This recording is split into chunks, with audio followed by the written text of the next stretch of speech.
Bayangkan kamu sendirian di lift tengah malam, lalu pintu terbuka, dan dia ada di sana.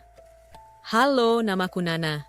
Tinggal di sebuah apartemen, aku nggak bisa sebut nama apartemennya, tapi aku yakin tempat ini menyimpan rahasia mengerikan. Kisah ini terjadi sekitar jam 2 pagi, setelah aku pulang dari meeting panjang soal event besar. Saat itu, apartemen sudah sunyi senyap, hanya ada 1 atau 2 satpam yang berjaga di lantai bawah.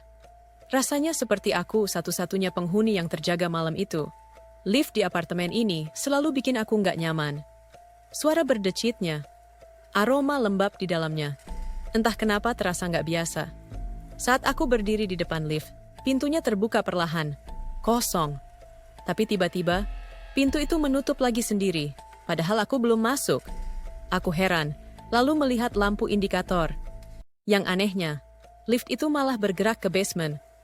Padahal nggak ada yang menekan tombol. Logika apa ini, pikirku. Tapi aku mengabaikannya. Aku beralih ke lift sebelah, berharap bisa segera sampai di lantai 10. Saat aku naik, lift itu mulai berjalan. Tapi keanehan lain muncul. Setiap lantai yang dilewati, lift berhenti. Ting! Lantai 5 pintu terbuka. Kosong. Ting! Lantai 7. Lagi-lagi kosong. Rasanya seperti ada yang memainkan lift ini. Jantungku mulai berdetak lebih cepat. Aku menggenggam tasku erat-erat, mencoba menenangkan diri.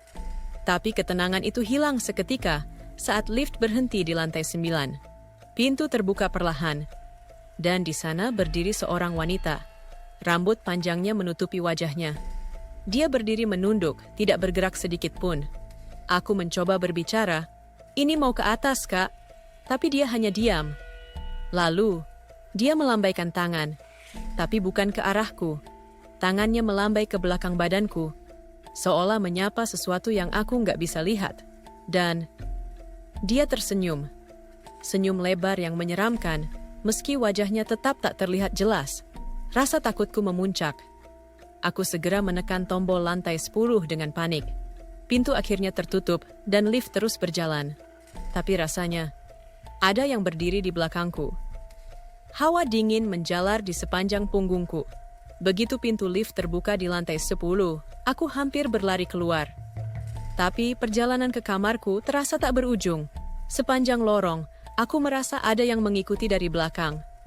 Langkah-langkahku dipercepat, tapi suara langkah lain tetap ada, seolah meniru iramaku. Aku sampai di depan pintu kamar dan langsung masuk. Namun, ketika aku menutup pintu, aku sempat mendengar suara ketukan pelan dari arah lorong dan suara perempuan tertawa samar-samar. Sampai hari ini, aku nggak pernah lupa malam itu. Wanita di lantai 9 dan lambaian tangannya, apa yang sebenarnya dia lihat di belakangku? Dan yang lebih menakutkan, beberapa hari setelah kejadian itu, aku dengar dari tetangga kalau lantai 9 pernah ada tragedi pembunuhan. Kalau kamu pernah mengalami kejadian mistis seperti ini, ceritakan di kolom komentar. Jangan lupa share cerita ini ke teman-temanmu yang suka kisah horor. Dan follow Unlogic Storia untuk cerita mistis lainnya.